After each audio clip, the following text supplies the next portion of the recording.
Hello students, I am Snehal Devchake. Today we are going to start the first lesson of 7th standard science, that is the living world adaptation and classification. All of you know that there is great diversity in living things. It includes plants, animals, insects as well as microorganisms. Diversity means the variety of living organisms. Plants and animals show differences in their shapes, colors, food habits, habitat, body structure, etc. Then the question arises, why do we observe this variety? Living organisms have to adjust themselves with the surrounding for their survival. Therefore, they show such differences according to their habitat.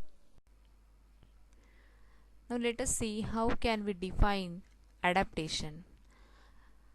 Gradual changes that occur in the body parts and also in the behavior of organisms which help them to adjust to their surroundings. Such changes are called as adaptations. Adaptation in plants. In this video, we are going to focus on the adaptation observed in plants. Adaptation in aquatic plants means plants which grow in water bodies. Some aquatic plants are firmly rooted and their stems are also submerged. For example, Hygrophila polysperma. Frogbeet is an example of floating aquatic plant. Roots of such plants are also floating, means not anchored in the soil at the bottom of the water bodies. Now here you can see the beautiful lotus and water lily flowers, and if you observe the leaves of this plant, you can see that water is present in the form of droplets and it is not absorbed by the leaves. Same thing you can experience with acacia.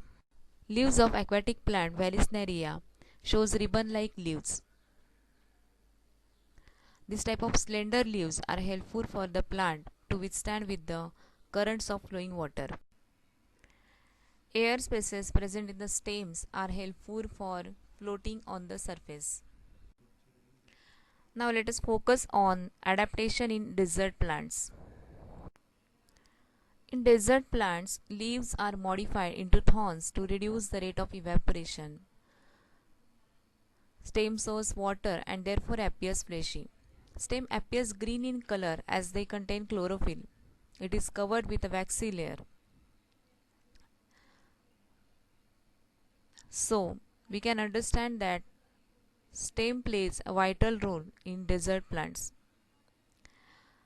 Roots of these plants penetrate deep into the soil in search of water.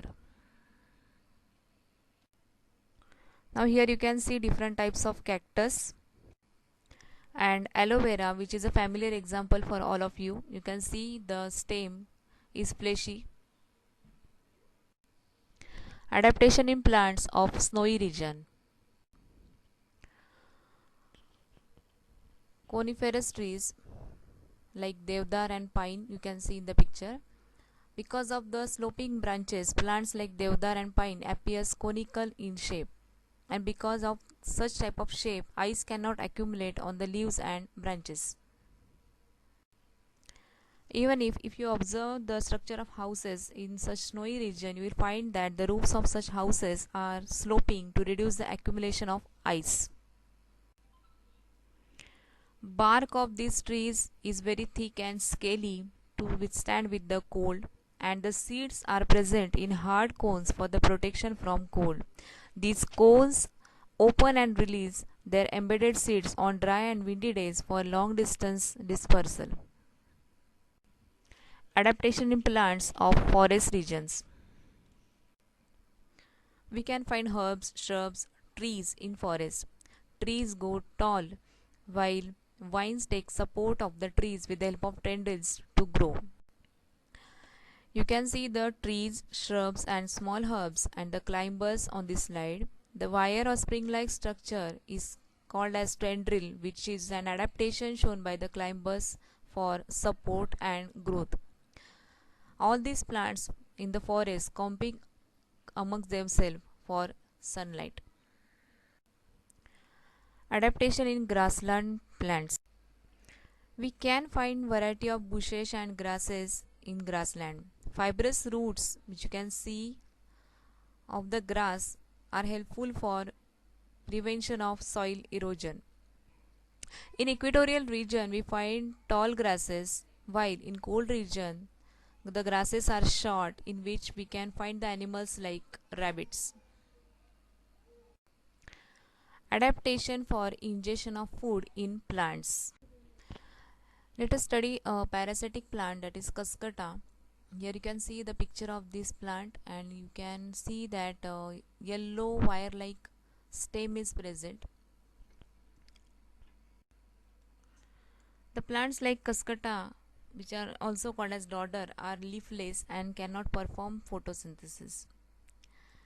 Therefore, to fulfill the need of nutrients, it uses the hostorial, or we can say as sucking roots. These roots penetrate deep into the branches of the host tree and absorb water and nutrients. Insectivorous plants. Some plants grow in the soil which is deficient in nitrogen, and therefore, to get nitrogen, such plants consume insects, and therefore they are known as insectivores. These plants are generally very attractive with bright colors. They secrete a sticky substance called as mucilage. Insects get attracted towards these plants and their legs get stuck, and then they are digested by the plants. Fungi. Fungi do not have chlorophyll and therefore they cannot perform photosynthesis. They obtain their food from starchy foodstuffs like bhakri and bread. They have root like fibers for absorption of food.